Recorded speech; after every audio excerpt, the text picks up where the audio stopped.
أعوذ بالله من الشيطان الرجيم. بسم الله الرحمن الرحيم. الحمد لله رب العالمين، باعث الأنبياء والمرسلين، بارئ الخلائق أجمعين، ثم الصلاة والسلام على أفضل الخلق محمد وآله الطيبين الطاهرين.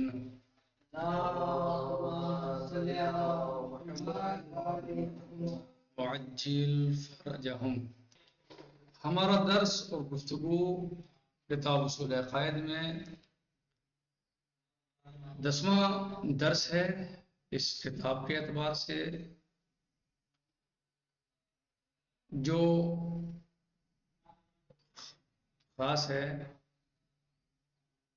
حضرت امام زمانہ عجل اللہ تعالیٰ فرجہ شریف کی امامت سے۔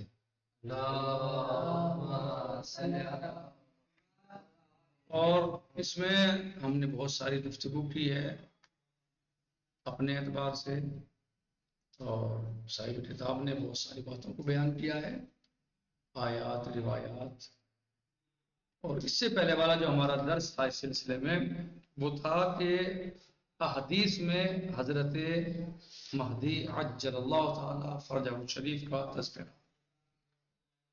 اس سلسلے میں برادران اہل سنت کی روایات کے بارے میں گفتگو ہوئی تھی، اور آج ہم اہل تشیع کی احادیث اور روایات کے بارے میں گفتگو کرتے ہیں۔ آج کے ہمارے اس درس کا عنوان ہے، جو صاحب کتاب آیت اللہ العظمیٰ استاد شیخ مکارم شیرازی حفظہ اللہ نے دیا ہے، وہ یہ کہ اہل تشیع کی احادیث، یعنی جیسے کہ میں نے بتایا اس سے پہلے والے درس میں کیا عنوان تھا، اس سلسلے میں ہم نے گفتگو کی تھی برادران اہل سنت کہ یہاں یا ان کی کتابوں میں، ان کی روایات میں، جو روایات ان کے پائی جاتی ہیں ان روایات میں سرکار امام زمانہ علیہ السلام کا تذکرہ۔ آج ہم اہل تشیع کی احادیث کے بارے میں گفتگو کرتے ہیں۔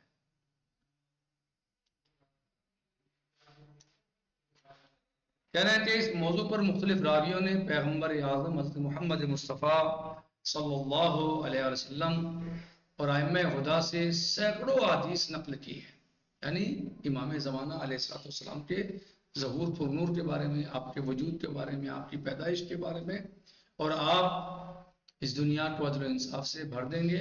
یملأ الارض عدلا کما ملئت ظلما وجورا، آپ اس دنیا کو، اس پوری زمین کو عدل و انصاف سے بھر دیں گے جیسے کہ ظلم و جور سے بھری ہوئی ہوگی۔ اس طرح کی روایات بہت زیادہ ہیں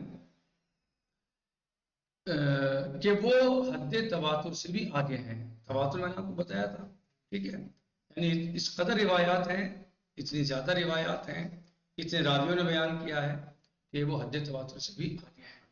اور اہل تشیع کے نزدیک یہ عقیدہ ضروریات دین میں سے ہے، یعنی جو اہل تشیع ہیں وہ یہ عقیدہ رکھتے ہیں اور اس عقیدے کو اپنے یہاں ضروری مانتے ہیں، اور ضروریات دین میں سے، یعنی ان کا وہ اس عقیدے سے انکار نہیں کر سکتے بلکہ ضروریات دین میں سے ہے۔ یہ ممکن نہیں ہے کہ ایک شخص اہل تشیع کے ساتھ زندگی گزارے اور ظہور مہدی عجل اللہ تعالیٰ فرجہ شریف کے بارے میں، ان کے عقائد، حضرت مہدی عجل اللہ تعالیٰ فرجہ شریف کی خصوصیات، ظہور کی نشانیاں، ان کا طرز حکومت اور ان کے مختلف منصوبوں کے بارے میں وہ نہ جانتا۔ یعنی یہ ممکن نہیں ہے کہ ایک انسان یعنی شیعوں کے ساتھ زندگی گزارے، شیعوں کے پاس اٹھے بیٹھے، ان کے ساتھ رہے، اور اس کے سامنے امام علیہ السلام کے ظہور کے بارے میں گفتگو نہ ہو، امام علیہ السلام کی خصوصیات کے بارے میں گفتگو نہ ہو، ظہور کی نشانیوں کے بارے میں یا ان کے طرز حکومت کے بارے میں وہ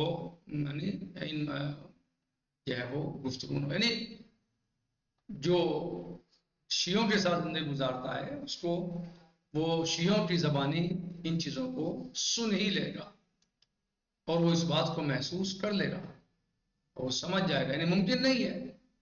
صحیح کیا کہہ رہے ہیں کہ اور اہل تشیع کے نزدیک یہ عقیدہ ضروریات دین میں سے ہے، یہ ممکن نہیں ہے کہ ایک شخص اہل تشیع کے ساتھ زندگی گزارے اور ظہور مہدی علیہ السلام و عجل اللہ تعالیٰ فرجہ شریف کے بارے میں ان کے عقائد، حضرت مہدی علیہ السلام کی خصوصیات، ظہور کی نشانیاں، ان کا طرز حکومت اور ان کے مختلف منصوبوں کے بارے میں وہ نہ جانتا ہوں۔ اہل تشیع کے بڑے بڑے علماء نے قرآن اول سے قرن اول سے لے کر آج تک لاتعداد کتابیں اس موضوع پر تحریر فرمائی ہیں، اور ان میں اس موضوع پر بڑی تعداد میں احادیث کو جمع کیا ہے۔ بطور مثال ہم 2 حدیثیں نقل کرتے ہیں، اور مزید مطالعے کے شائق افراد کو ہم کتاب مہدی عجل اللہ تعالیٰ فرجہ شریف، انقلابی بزرگ نوید امن و امان صدر الدین صدر کی کتاب المہدی وغیرہ کی طرف رجوع کرنے کی دعوت دیتے ہیں۔ یعنی ہم یہاں پر بطور مثال 2 حدیثیں پیش کرتے ہیں۔ کون کہہ رہا ہے؟ صاحب کتاب آیت اللہ العظمیٰ شیخ مکارم شیرازی حفظہ اللہ فرما رہے ہیں کہ ہم بطور مثال 2 حدیثیں نقل کرتے ہیں، اور جو لوگ باقی مطالعے کے شائق ہیں، مطالعے کا شوق رکھتے ہیں، ان افراد کو ہم کتاب مہدی عجل اللہ تعالیٰ فرجہ شریف، انقلابی بزرگ نوید امن و امان صدر الدین صدر کی کتاب المہدی وغیرہ کی طرف رجوع کرنے کی دعوت دیتے ہیں۔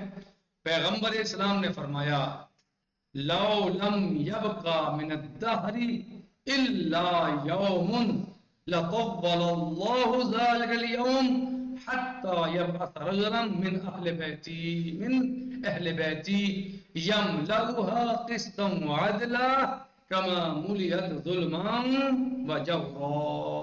کیا فرماتے ہیں اللہ کے رسول حضرت محمد مصطفیٰ صلی اللہ علیہ وآلہ وسلم؟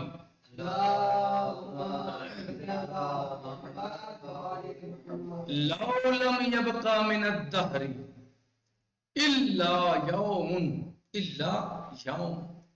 لطول الله ذلك اليوم حتى يبعث رجلا من اهل بيتي يملأها قسطا وعدلا كما ملئت ظلما وجورا۔ صلی اللہ علیہ وآلہ وسلم فرماتے ہیں کہ لو لم يبقى من الدهر، اگر دنیا کی زندگی کا آخری دن صرف رہ جائے، ہاں صحیح، اگر دنیا کی زندگی کا آخری دن رہ جائے تو بھی خداوند متعال اس دن کو اتنا طولانی کرے گا کہ میرے اہل بیت سے ایک شخص کو مبعوث کرے تاکہ وہ زمین کو اسی طرح و انصاف سے بھر دے جس طرح وہ ظلم و جور سے بھری ہوئی ہے۔ اگر زمانے میں دنیا میں ایک دن دنیا اور زمانہ نہ بچے، دنیا ختم ہو رہی ہو اور ایک دن بچ جائے تو بھی اللہ عز و جل اس دن کو اتنا طویل کر دے گا، یہاں تک کہ آپ صلی اللہ علیہ وسلم فرماتے ہیں کہ میرے اہل بیت سے ایک شخص ظاہر ہو اور وہ اس زمین کو عدل و انصاف سے بھر دے جیسے کہ ظلم و جور سے بھری ہوئی ہو۔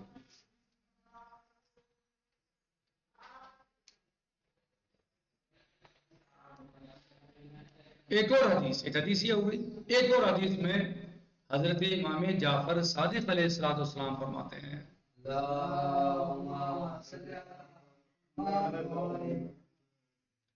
اذا قام القائم حکم بالعدل وارتفع الجور في ايامه وآمنت به السبل واخرجت الارض برکاتها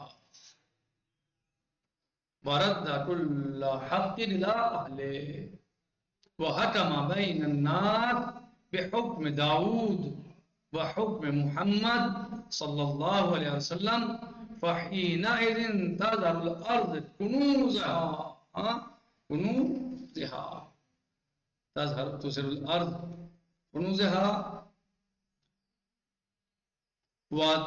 كنوزها وتبدي بركاتها ولا يجد الرجل منكم يومئذ موضعا لصدقته ولبره لشمول الغني جميع المؤمنين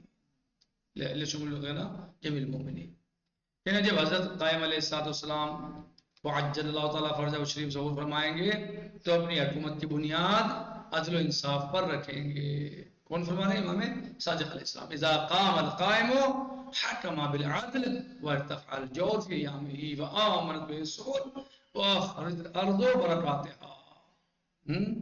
جب آپ علیہ السلام ظہور فرمائیں گے تو اپنی حکومت کی بنیاد عدل و انصاف پر رکھیں گے. ان کے دور حکومت میں زمین سے ظلم و جور کا خاتمہ ہو جائے گا. ان کے وجود کی برکت سے راستے پرامن ہو جائیں گے. وہ آمنت بہ السبل، راستے کیا ہو جائیں گے؟ پرامن ہو جائیں گے. کسی قسم کا کوئی خطرہ، کوئی مشکل نہ ہوگی. وَأَخْرَجَتِ الْأَرْضُ بَرَكَاتِهَا، اور زمین اپنی برکتوں کو باہر کر دے گی. زمین اپنی برکات یعنی خزانوں کو اگل دے گی اور حق اس کے حقدار تک پہنچ جائے گا. وَرَدَّ كُلَّ حَقٍّ إِلَىٰ أَهْلِهِ، اور حق جو ہے اس کے حقدار تک، اہل تک پہنچ جائے گا. وَحَكَمَ بَيْنَ النَّاسِ بِحُكْمِ داؤد وَحَكَمَ بِحُكْمِ محمد صلی اللہ علیہ وسلم. کہہ رہے ہیں، فرماتے ہیں آپ علیہ السلام کہ وہ حضرت یعنی مہدی عجل اللہ فرجہ شریف انسانوں کے تمام مسائل کو اسی طرح حل کریں گے جیسے حضرت داؤد علیہ السلام اور حضرت محمد صلی اللہ علیہ وسلم حل فرماتے تھے. کیسے؟ وحکم بین الناس بحکم داؤد و بحکم محمد.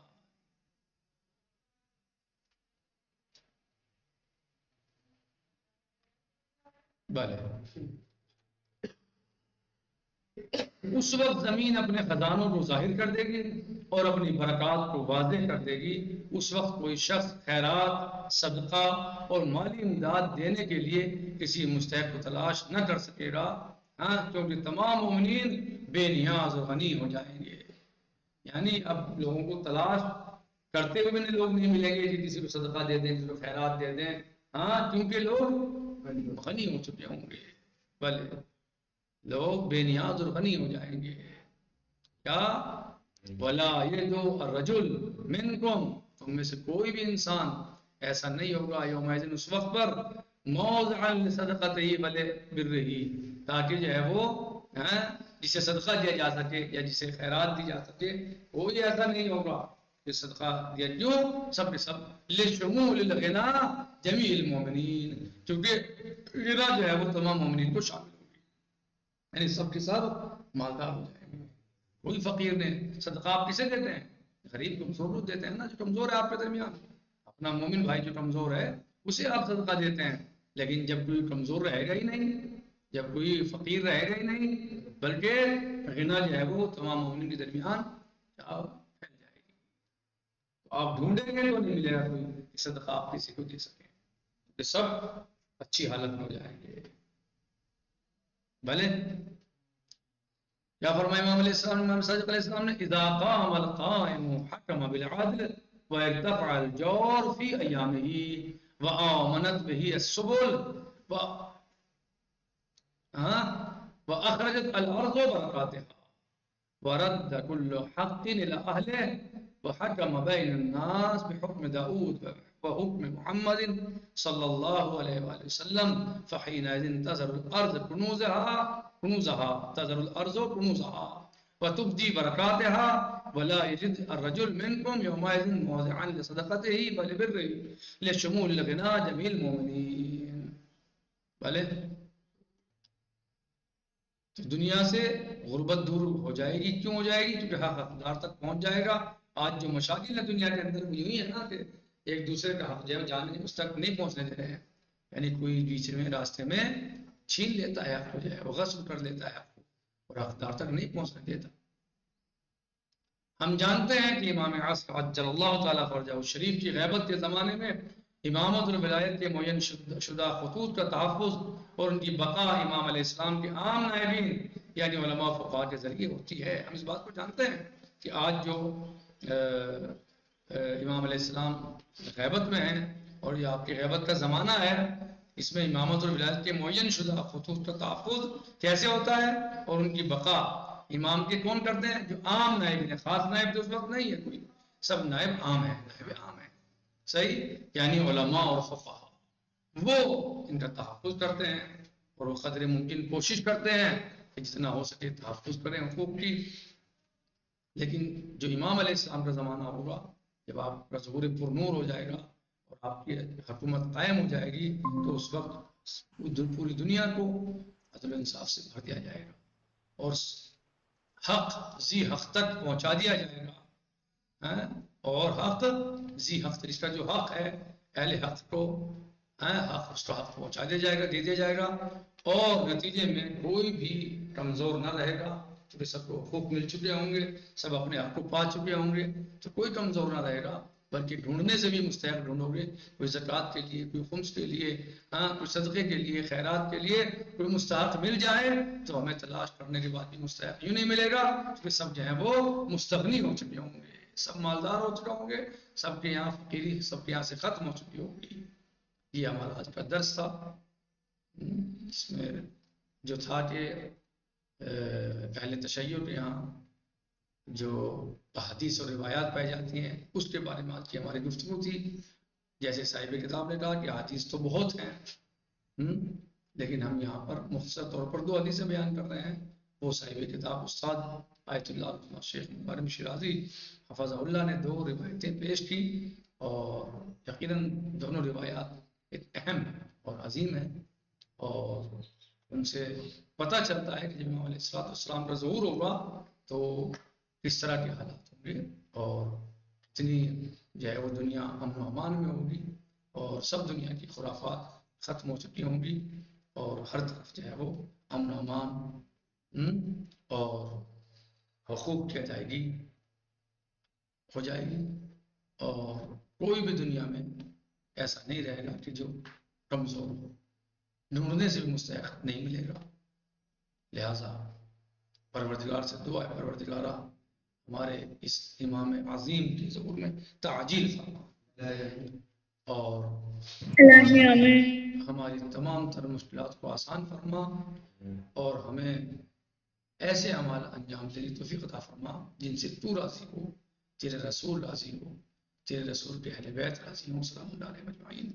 اور یہ ہمارا وقت کا امام، بالخصوص اس وقت جو ہمارے امام ہیں، یہ امام ہم سے راضی ہو۔ پروردگار ہمارے امام کے ظہور میں تعجیل فرما، ہم سب کو حضرت کے عوام سے شمار فرما۔ ربنا تقبل منا انك انت السميع العليم، وصلی اللہ علیہ سیدنا و نبینا محمد و آلہ الطیبین الطاہرین۔ باقی آنے والے درس میں انشاءاللہ فی امان اللہ، خدا حافظ۔